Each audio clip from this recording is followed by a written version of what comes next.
Você está ouvindo o Retina Podcast, um podcast sobre oftalmologia e longevidade saudável.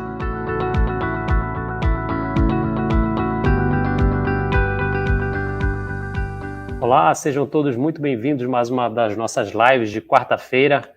Estamos aqui todas as quartas-feiras tentando trazer conteúdo de qualidade para o maior número de pessoas possíveis. A gente acredita que com essas lives a gente pode informar as pessoas, trazer informação de qualidade para todo mundo, e a gente sabe que pessoas mais informadas conseguem tomar decisões melhores. Então, meu boa noite a todos que estão nos ouvindo. Se você ainda não está inscrito no nosso canal do YouTube, por favor, se inscreva, ajude a dar o like nesse vídeo, que ele aumenta o alcance desse vídeo para outras pessoas. Meu nome é Alexandre Rosa, sou médico oftalmologista, professor aqui da UFPA. E hoje é uma das lives que a gente mais gosta, uma live interativa que a gente conversa com as pessoas aqui ao vivo, tentando tirar algumas dúvidas.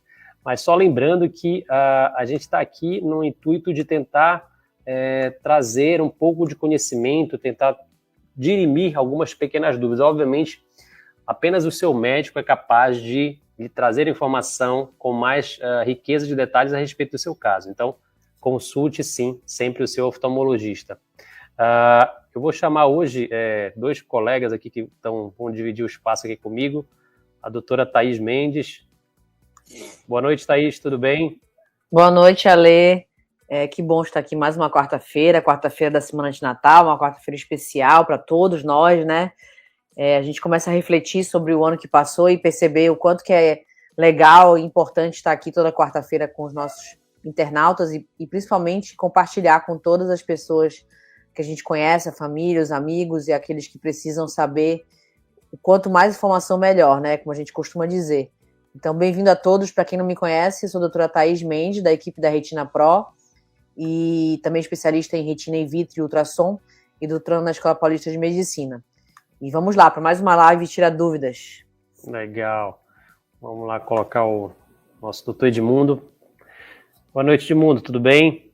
Boa noite, tudo bem? Prazer novamente estar aqui com nossos internautas, né? Eu sou Edmundo Almeida, professor da Universidade Federal do Pará e da Estadual e médico oftalmologista da Retina Pro.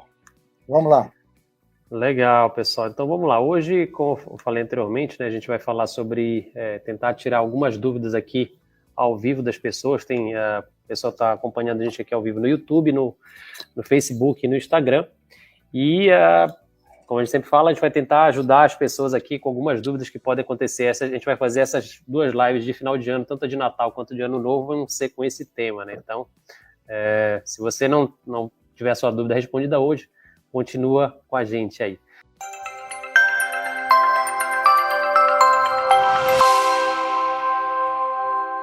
Aí, Thaís, tem uma dúvida aqui do Marco, que ele colocou aqui, olha, boa noite a todos. A blefarite pode indicar algum problema interno no olho?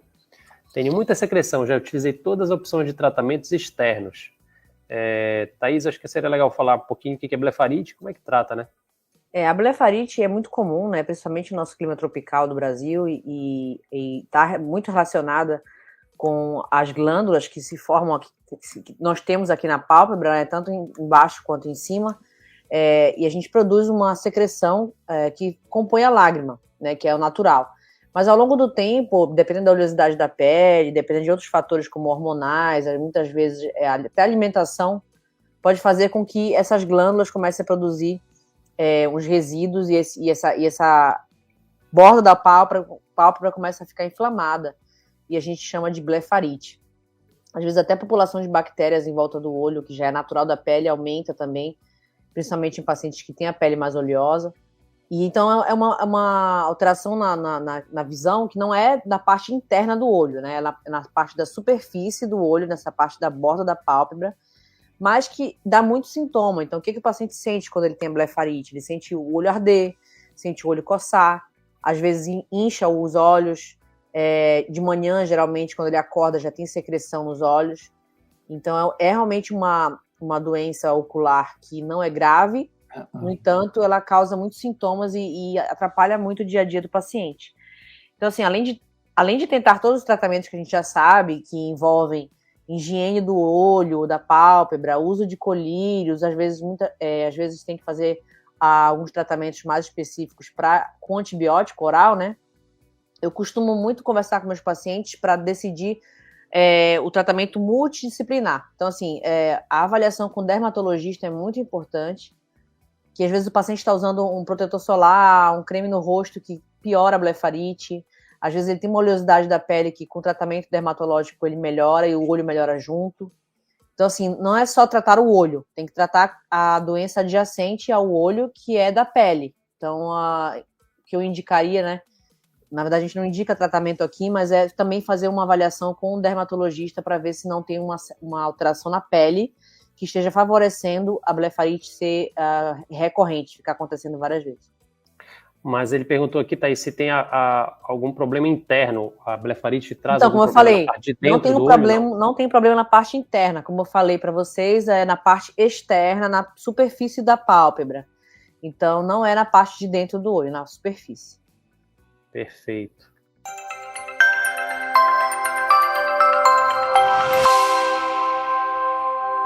Edmundo, tem uma pergunta da Eva, que eu fiz uma cirurgia de retina com catarata quarta-feira passada, ou seja, tem exatamente uma semana, né? Colocou gás, estou vendo uns pontinhos pretos, será por causa do gás? Obrigado. Antes de mais nada, tem que ficar de repouso, hein, Eva? Não era nem para estar assistindo live hoje.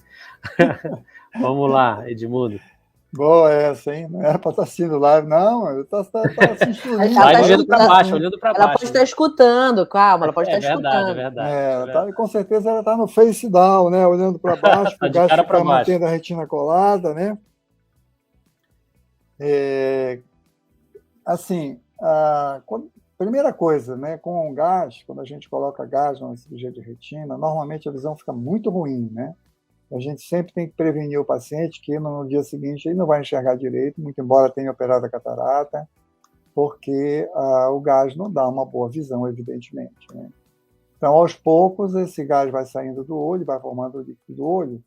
Então, com uma semana, certamente já começou a formar o líquido do olho, e é possível que essa interface entre o líquido do olho e o gás dá uma tremidazinha e pode ser que você veja uns pontinhos aí. Não é nada, talvez não seja nada importante, mas o ideal é você, no pós-operatório, que certamente o colega marcou para você fazer essa pergunta diretamente para ele, porque ele vai examinar você, né?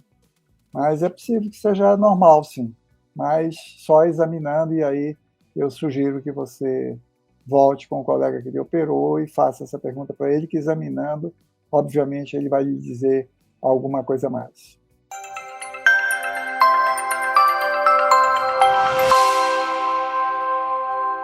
Tem uma pergunta aqui, Thaís, da Antônia Lima. Doutores, tenho DMRI úmida, faço uso do Aedes e do 2. Como é uma doença genética, meus filhos poderiam tomar este suplemento para prevenir a DMRI?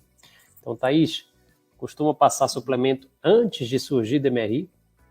Acho que tem muita gente aqui que pode estar assistindo e não sabe o que é DMRI. A DMRI é uma degeneração macular que está relacionada à idade. Então, normalmente, acima de 55 anos, começa a aparecer depósitos na retina, que é a parte central da visão, e pode alterar a visão de acordo com a forma em que ela se manifesta.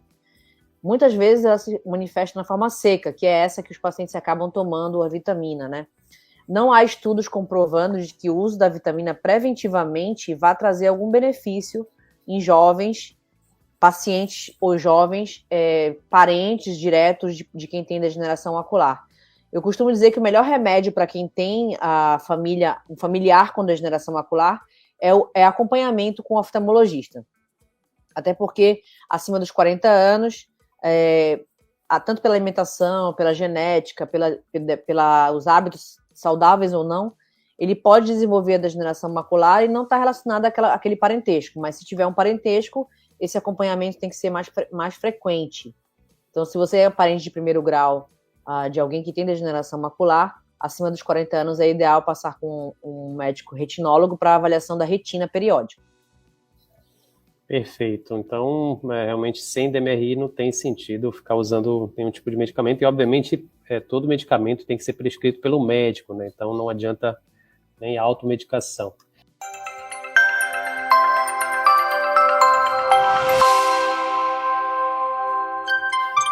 Edmundo, tem uma pergunta aqui do Duo Network, que ele perguntou: boa noite, meu pai tem DMRI há 2 anos, toma aplicações, porém faz uns 10 dias teve uma piora súbita na visão, com uma grande hemorragia na mácula. Tomou outra aplicação e aplicou um gás na retina. Deve ter tido uma hemorragia talvez subretiniana, né, Edmundo? Com certeza, isso pode acontecer. E realmente tem que tratar, porque o gás, o sangue é muito tóxico para a retina, né?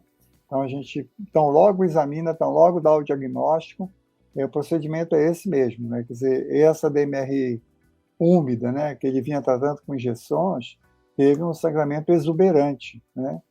E aí tem que tratar mesmo. E o tratamento, o primeiro, você pode tentar o menos invasivo, é injetar gás, botar numa posição, né, para que o gás saia da frente da mácula, né, que é onde se instala a degeneração, como o próprio nome diz, macular relacionada à idade.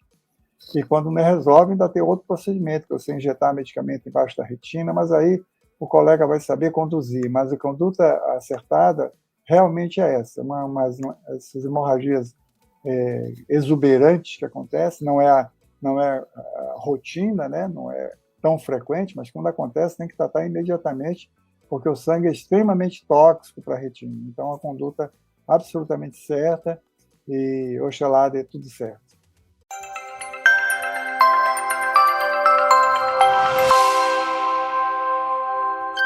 Aí tem uma pergunta aqui da Tassiana. Ela perguntou: à noite eu vejo halos de luz, acho que deve ser ao redor dos objetos de luz. Eu tenho astigmatismo. Será que é por conta do astigmatismo? Obrigado pela pergunta, Tassiana. Sempre está com a gente aqui. É legal a gente ver os pacientes que estão sempre na live, incentivando os outros internautas também, né? Então, assim, o astigmatismo, o que acontece com o astigmatismo? A gente sabe que a córnea é a tampinha do relógio do olho, né? Essa parte da frente que faz a gente enxergar, dependendo do grau que ela tem, para perto, para longe, ou ruim para perto, para longe. Então, o astigmatismo, ele tira um pouco do foco, né? Tanto longe quanto perto. E muitas vezes à noite, final do dia, ou até mesmo de noite, quando o paciente está dirigindo, ele percebe que algumas luzes ficam com o halo embaçado em volta, fica meio borrado, né? Então, o astigmatismo, ele pode causar esse sintoma. Agora, o ideal é ser examinada para saber se esse astigmatismo está corrigido pelo óculos ou não, se ela usa óculos ou não, se está evoluindo esse astigmatismo de alguma forma, ou se realmente pode ter algo associado ao astigmatismo que esteja piorando esse sintoma, como o olho seco, por exemplo. A gente sabe que o olho seco ele também pode dar esses halos, assim, esses embaçamentos visuais nas luzes, porque muitas vezes, apesar do paciente piscar, essa córnea não está lubrificada. Então, o ideal é ser examinado por um especialista em córnea, fazer exames da córnea, para ver como é que está esse astigmatismo e entender se esse astigmatismo é o culpado ou não desse sintoma.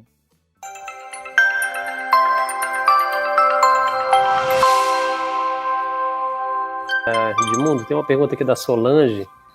Olha, ela perguntou: fiz catarata com as lentes trifocais em um só olho. Aí eu fiquei com visão só para longe. Posso reverter a cirurgia? Tem como trocar a lente de cirurgia de catarata, Edmundo? Aí tem que pesar muito. Pode trocar a lente sim, mas tem que pesar muito risco-benefício, né? Porque uma outra cirurgia para tirar a lente, implantar a lente, é um procedimento arrojado, digamos assim, né? Não é um procedimento simples como você... Simples não, mas menos perigoso como você tirar a catarata e implantar uma lente, né? Então, retirar a lente, e dependendo do tempo também que já tem de operado, não é uma coisa muito simples, né? Tem que ser muito bem discutido, porque às vezes vale a pena você ter ficado com a visão só para longe, mas você tem recurso de usar óculos para perto, ou então, quando for operar o outro lado, hipercorrigir um pouquinho, deixar você no outro olho um pouquinho míope para ter uma visão boa para perto, né? É uma coisa que tem que ser muito bem discutida com o seu cirurgião, com o seu oftalmologista, por conta das consequências que o risco que é também você ser submetido a um segundo procedimento, como eu falei, a palavra arrojado, quer dizer, um procedimento não é fácil, um procedimento difícil, e não longe de complicações, portanto, então deve pesar muito bem risco-benefício para ver se vale a pena você fazer isso ou não. Talvez, discutindo com o seu médico, uma opção fosse essa, né? Esquecer essa ideia de longe de perto, deixar só esse olho olhando para longe, né? E o outro olho você hipercorrige um pouquinho, coloca uma lente apropriada para o uso de perto, né? Então, é uma coisa que você tem que ser muito bem pensado.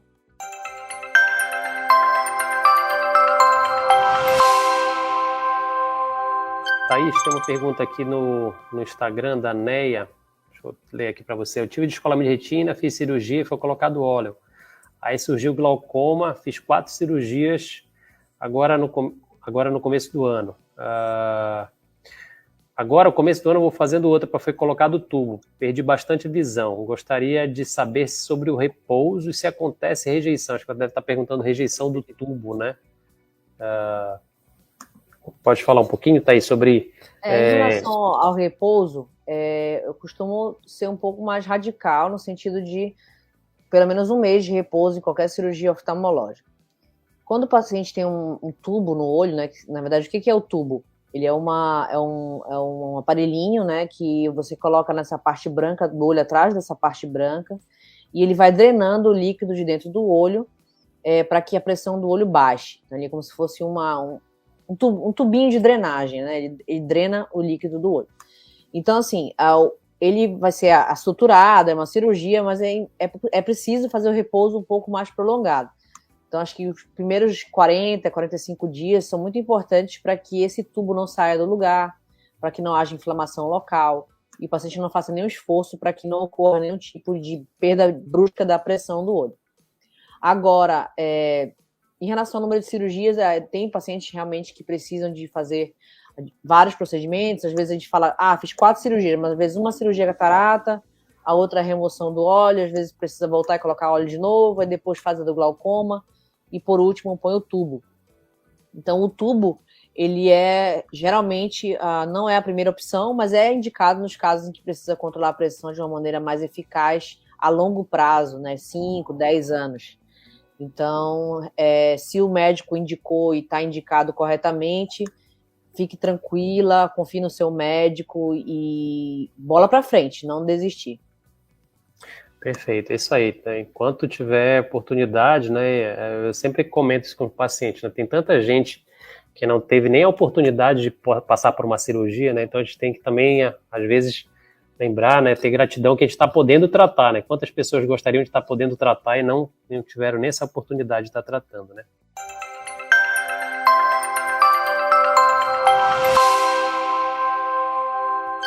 Edmundo, tem uma pergunta aqui do Antônio. Ele falou: oi, doutor, fiz uma cirurgia, colocou uma faixa de silicone. Sinto que o olho ficou menor e quando começa a andar ficou horrível, é normal? Então...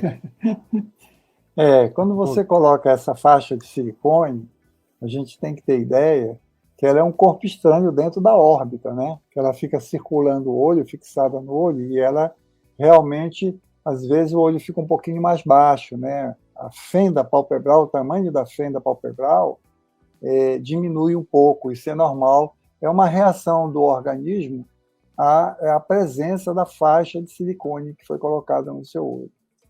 Mas, assim, eu costumo dizer... conversar com o paciente sobre isso e dizer para ele assim, olha, o que é mais importante, né? O seu olhinho está um pouquinho mais fechado e você está enxergando, ou você está com o olho perfeito e não está enxergando, né? Então, assim, se deu certo a sua cirurgia, meu amigo, ótimo, que bom, olhinho fechado. Tem possibilidade também, e no futuro, assim, com o tempo, diminui mais essa diferença. Nos primeiros meses, fica realmente o olhinho um pouquinho mais fechado, mas com o tempo, vai havendo uma adaptação do organismo ao silicone, e isso vai abrindo mais, né? O processo inflamatório também, pelo manuseio cirúrgico, causa essa diminuição também da fenda palpebral, né? Mas com o tempo também melhora isso um pouco. Tenha paciência, talvez paciência um pouquinho, quem sabe você cai nesse grupo de pessoas que melhora e vai ficar uma coisa quase que imperceptível. Mas, volto a dizer, que bom que você está enxergando, né? Que é a maior bênção você fazer uma cirurgia, que é uma cirurgia difícil, complicada, e nem todas têm sucesso, e você teve sucesso na sua cirurgia. Parabéns.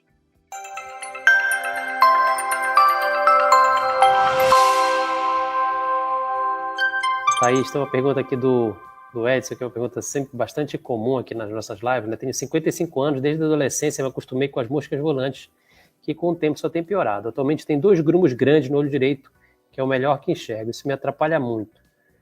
Tem alguma coisa para ser feita para resolver isso? Pergunta dele aqui. Eu gosto muito dessa pergunta, porque é o dia a dia do consultório, né? A gente vê o paciente chegando com essa pergunta, e o que eu sempre falo para o paciente, primeira coisa, a retina está colada, está ótima, é a primeira coisa que a gente tem que observar, se não há nada na retina. Se a retina estiver 100% colada, sem nenhuma alteração, esse vítreo, né, que a gente tem dentro do olho, que é um gel, ao longo do tempo ele vai se liquefazendo, se transformando num fluido, e ele se movimenta dentro dos olhos. E aí os pacientes começam a apresentar esse sintoma de moscas volantes, que a gente chama. E alguns pacientes tendem a se sentir mais incomodados se essas moscas volantes ficarem na frente da visão, tá? Então, assim, nesses últimos 15 anos, se eu vi uma cirurgia para esse tipo de alteração, foi muito. E, geralmente, o paciente tem uma inflamação no gel, que está associada a essas moscas volantes, que está atrapalhando a visão, puxando a retina em algum ponto, e que precisa de cirurgia. Normalmente, isso não é cirúrgico, é um acompanhamento periódico com um especialista em retina, porque as moscas volantes falam pra gente que o processo do vítreo ainda não está finalizado, ele está sempre se movimentando dentro do olho, não está totalmente liquefeito. Com o passar do tempo, dos meses e anos, esse vítreo começa a se depositar na parte de baixo do olho e fica menos perceptível. Então, o paciente começa a perceber isso só quando ele levanta bruscamente, quando ele está fazendo uma leitura muito, muito demorada, quando ele está olhando para uma tela do computador, ou quando está olhando para uma parede branca, ou quando olha para cima para o sol e volta, ele fala que vê uma mosca volante. Então, assim, o que tem que ser feito para resolver isso é você entender que não é cirúrgico e não é uma doença. É um processo do olho natural e que precisa de acompanhamento periódico. E nada a se fazer além de acompanhar. E a gente tem uma live bem bacana, viu, Edson, que a gente falou, acho que uns 45 minutos só sobre mosca volante, você pode procurar aí no canal, uma live bem bacana, que a gente fala também sobre várias opções de tratamento, enfim, mas na maioria das vezes, não sei que você tenha uma baixa de visão associada, né, esteja comprometendo a sua qualidade visual, a gente acaba não optando por não operar, porque realmente é uma cirurgia muito complexa que pode ter outros problemas relacionados a maiores do que a mosca volante.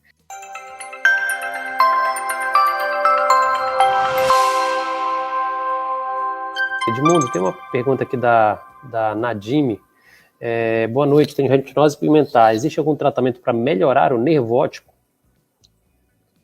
Nervo óptico em si não, né? A gente está dentro da medicina, né, como um todo, quando você tem lesões no nervo, de qualquer nervo do nosso corpo, a recuperação é muito pobre, né? A retinose pigmentar é uma doença, infelizmente, nós não temos tratamento ainda, né? A busca disso é tratamento genético, mas ainda as coisas estão encaminhando muito lentamente, né? Mas, assim, o que eu digo para meus pacientes é assim, a medicina é extremamente, uma evolução extremamente fantástica, né? Se a gente lembrar, por exemplo, que há muito tempo atrás não existia antibióticos, pessoas morriam de uma simples infecção, né? Quem tinha tuberculose, por exemplo, ia para um local onde respirasse o ar das montanhas e tal, morria muito jovem, hoje não morre mais. Quer dizer, então, as doenças vão tendo cura à medida que a medicina avança, as pesquisas avançam, né? Então, certamente, um dia a gente vai ter como tratar a retinose pigmentar, né? Só que isso está demorando, né? Isso é muita pesquisa, muito investimento em termos de pesquisa para poder chegar nesse tratamento, né? Por exemplo, dentro da área da retina, né? O buraco macular, na época que eu fiz a minha residência, a gente olhava o buraco macular e dizia assim, olha, você está com buraco macular, sua visão vai ficar realmente um pouco diminuída e vá para casa, né? Hoje você tem cirurgia para buraco macular que não tinha na época que eu fiz residência médica, né? Então, mostrando assim para você que aí vai havendo uma evolução, né? A medicina é fantástica, né? Tem todos sendo criados procedimentos novos, drogas novas, né? E é assim que a gente vai caminhando, é assim que caminha a evolução. Perfeito, legal. Só queria lembrar, assim, de uma coisa que é interessante sobre retinose pigmentar, não tem realmente alteração, nenhuma medicação que melhore o nervo óptico, mas é importante as pessoas conhecerem o seu gene associado à retinose pigmentar, Porque tem uma variante da retinose pigmentar, quando você está ligado ao RPE65, que você pode ter a opção de fazer um tratamento. Ainda é um tratamento que ainda está muito pouco difundido no mundo, né? Ainda aqui no Brasil só temos um paciente que fez esse tratamento. É um tratamento extremamente caro, né? Mas a gente já consegue ver alguma luz no túnel para os pacientes com retinose pigmentar, né? Nessas terapias gênicas que realmente parecem que vão mudar a nossa percepção de como a gente lida com esses pacientes, né? Então, pelo menos por uma variante, a gente consegue ver que existe alguma coisinha surgindo ali no horizonte, né? Então, é possível que no futuro a gente comece a tratar esses casos, né? Mas para doença de nervo óptico ainda não.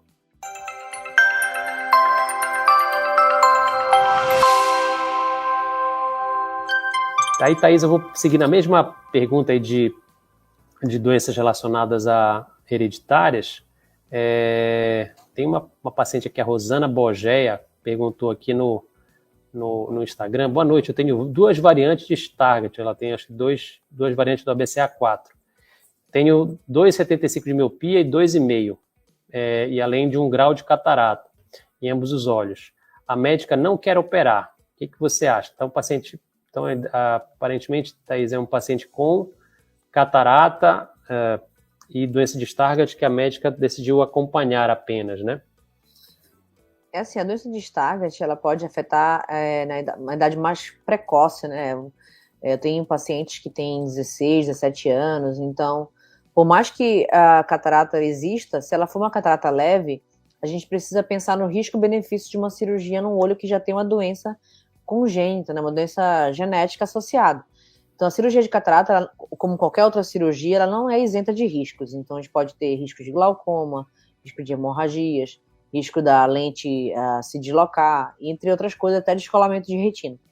Então, costuma-se indicar cirurgia de catarata para quem tem doenças genéticas como retinose, Stargardt, entre outras, se essa catarata ela é uma catarata que está atrapalhando a leitura, atrapalhando a visão do paciente para longe, e que tem indicação mesmo médica de ser feita. Se pode-se usar óculos e acompanhar a cada 6 meses, é melhor do que correr o risco de uma cirurgia nesse caso. Perfeito. Geralmente a gente opera quando a catarata já está um pouquinho mais avançada nesses casos, né?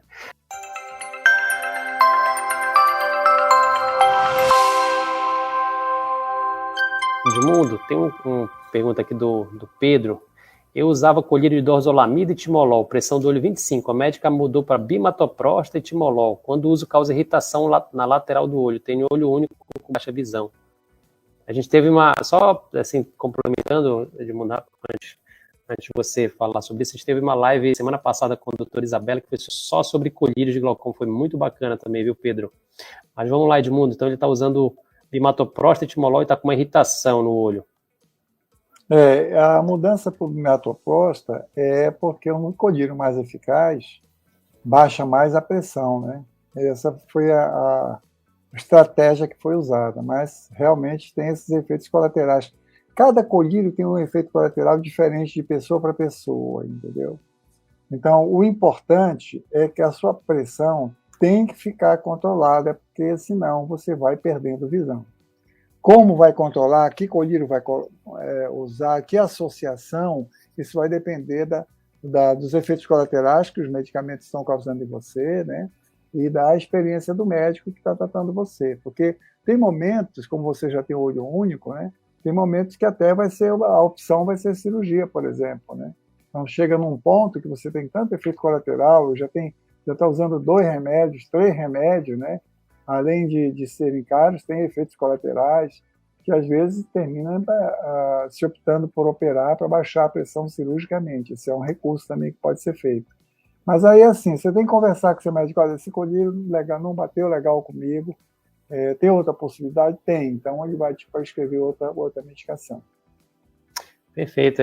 A Isabela comentou muito isso na live passada, né? Que a gente realmente, o colírio, a gente tem que ir tateando até achar qual é a melhor combinação que casa com aquele paciente, né? Às vezes tem alergia a uma classe, alergia a outra, então infelizmente não tem às vezes como você adivinhar qual vai dar reação antes de usar, né? Tem que usar e ver como é a resposta do paciente.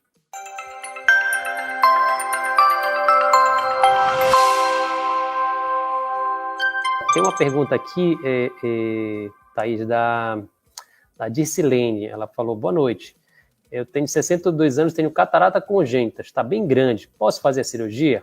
Obrigado. Olha, essa pergunta é super importante, que muitas vezes há uma dúvida em quando operar catarata congênita, né? A gente sabe que pelo nome congênita significa que o paciente já nasceu com a catarata nos olhos desde que saiu da barriga da mãe. Então, o que acontece? Quando a gente nasce, o nosso olho começa a se desenvolver pelo estímulo visual. Então, precisa de luz, precisa enxergar as imagens, ter estímulo das cores e entre outras coisas.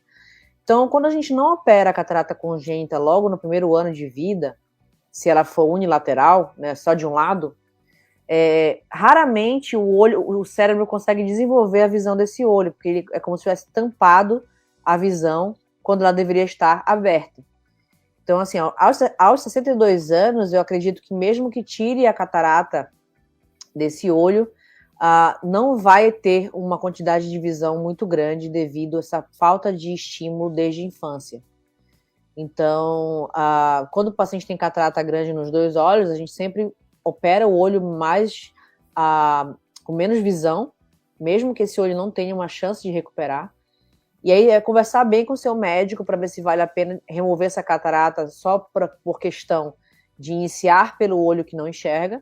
Agora, o que vai melhorar mesmo é se tiver catarata no outro olho e ele tiver com embaçamento, ele vai ter uma melhora muito maior, porque foi um olho que foi estimulado a vida inteira e a catarata apareceu depois. Perfeito, é isso aí. Vai depender muito do grau dessa sua catarata, né? Mas converse com o seu médico a respeito, que ele vai poder te orientar muito também sobre isso aí também, né?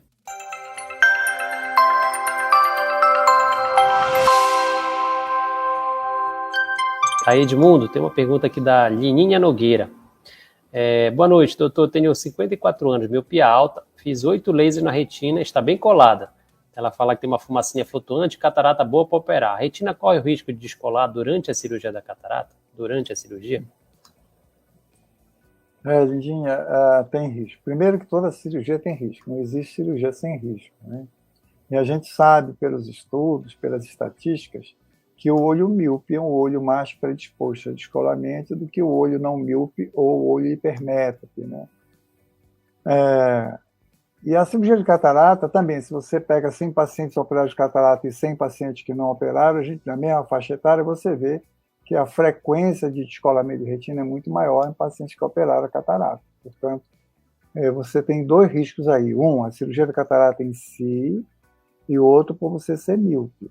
Agora, o fato de você já ter feito laser já deu uma protegida bacana na sua retina, né? É pouco provável que descole. Mas, se descolar, tem jeito, né? Opera, fica bom, né?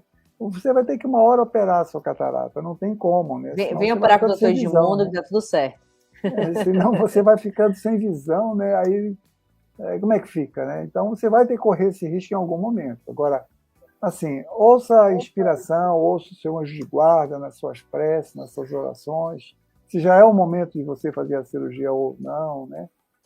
Consulte o seu coração, né? Fique bem relaxada, faça uma meditação, procure orar nas suas preces e pedir inspiração divina, se já é o momento de operar, mas você vai ter que operar em algum momento. Você vai correr esse risco, ponto.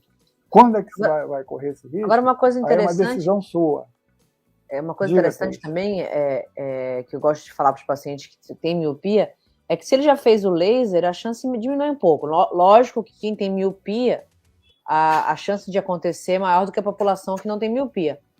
Mas que ele já fez o laser e está com a retina bem colada, bem assegurada, a chance é menor, né, de problemas. Sem dúvida. Você tem toda a razão. Perfeito. E acho que é isso mesmo que o Edmundo falou, né? Eu acho que essa é lembrar que a catarata ainda hoje no mundo é a principal causa de cegueira, né? Então ela vai evoluir para você perder a visão. Então, em algum momento, essa decisão vai ter que ser tomada, viu, Lininha? Então, tem que conversar realmente bem com o seu médico, se sentir segura, né?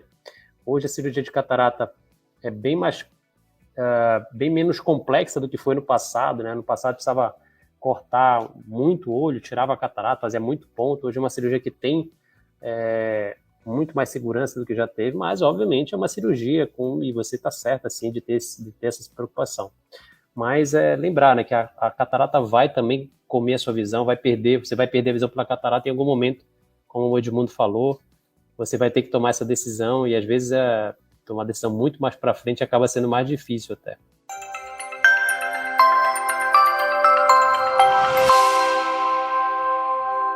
Eu vou colocar aqui, Thaís, tem uma pergunta do João Carlos.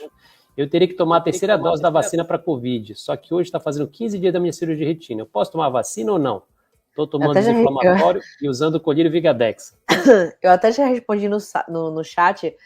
Pode sim, João, tá liberado. O mais importante é se proteger. É isso aí, João. Manda bala na vacina aí.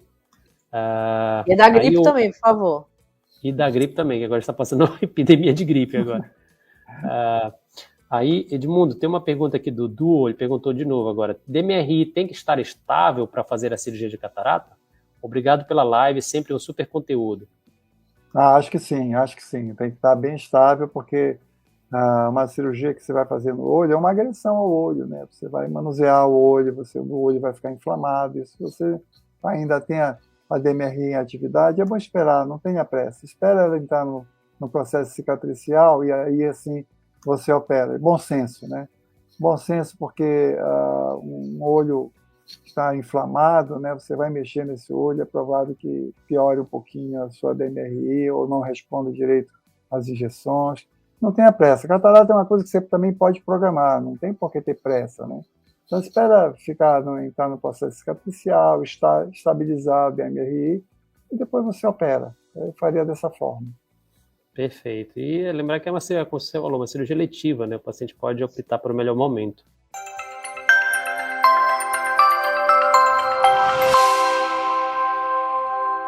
Thaís, tem uma pergunta aqui da Chica da Silva. A catarata pode ser operada mesmo com o descolamento já tenha acontecido? Então, acho que ela deve estar perguntando talvez cirurgia combinada, né? Descolamento e catarata. Ou depois, no caso, né? Eu acho assim, é uma pergunta super importante, Chica. É uma pergunta muito bem feita. A gente sabe que só de operar a retina, 20% a 30% a chance de aumentar o desenvolvimento da catarata pré-existente.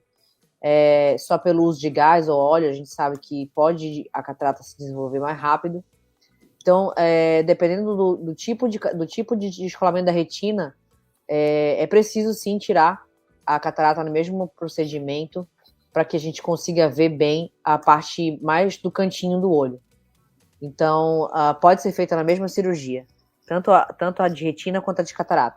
Agora, se a pergunta for relacionada se pode fazer cirurgia de catarata se você já teve um descolamento prévio, também pode. Então, se você faz cirurgia, por exemplo, agora em dezembro, 3 meses depois, 4 meses depois, a catarata piora, pode ser feita a cirurgia de catarata sem problema nenhum.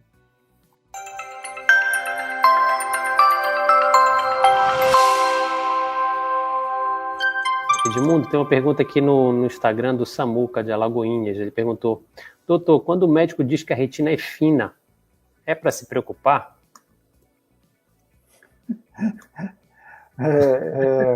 Normalmente essa retina fina a gente vê em olhos míopes, né, que é uma retina realmente fina, né, que a gente olha e tem todo cuidado, às vezes faz até laser profilaticamente para não ter descolamento de retina, né, mas a gente teria que saber em que contexto, né, ele falou isso num pós-operatório, falou isso num exame usual, né, falou isso baseado em exame, né, tem exame que você faz hoje que mede a espessura da retina na área macular, né, às vezes pode ter sido isso que tenha falado, aí fica meio difícil dar uma resposta, viu?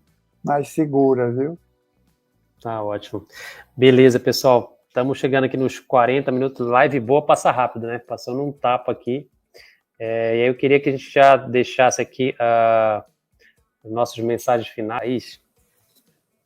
Acho que a mensagem principal desse ano é gratidão por todas as quarta-feiras que a gente conseguiu estar aqui com saúde, informando, trocando experiência e principalmente compartilhando com familiares e amigos e todos que puderam estar presentes no nosso canal.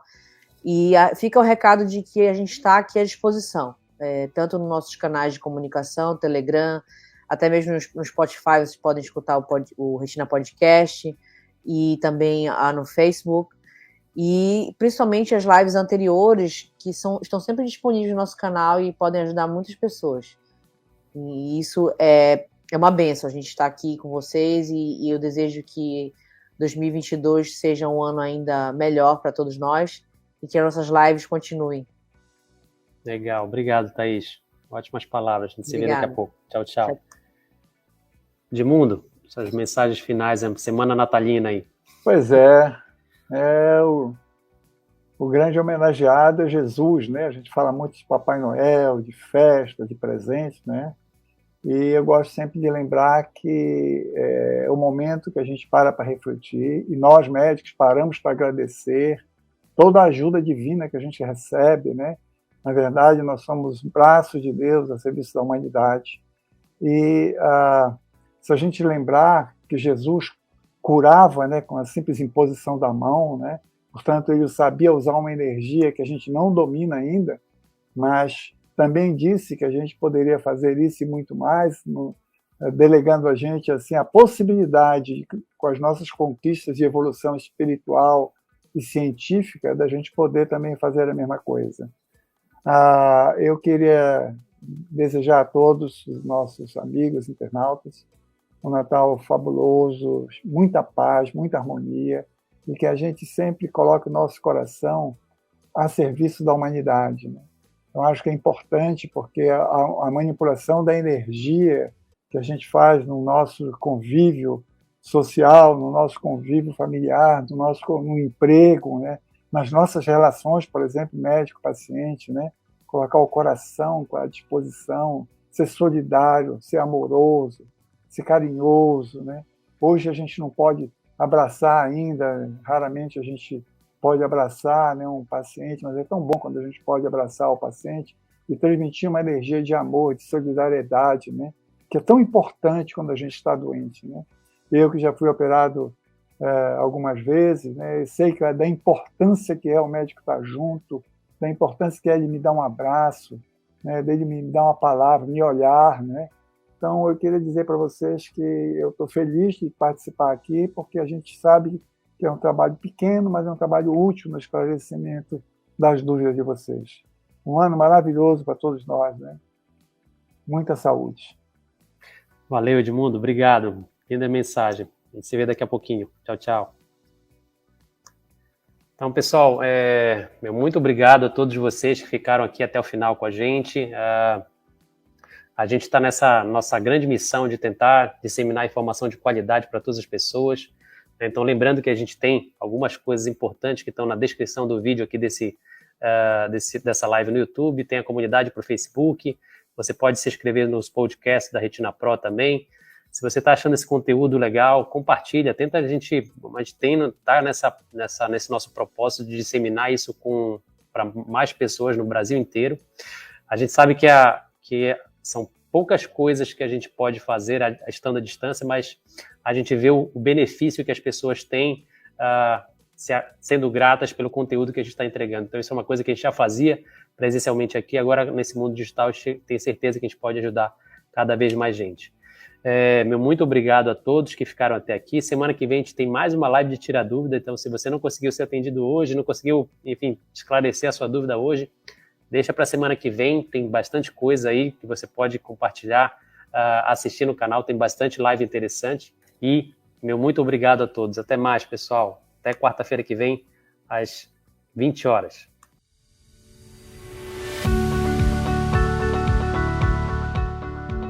Esse foi o Retina Podcast. Os áudios deste podcast têm origem nas lives que gravamos no YouTube. Para ter acesso ao vídeo, acesse o link na descrição. Para participar e enviar suas perguntas, assista a nossas lives toda quarta-feira, às 20 horas. Até o próximo episódio.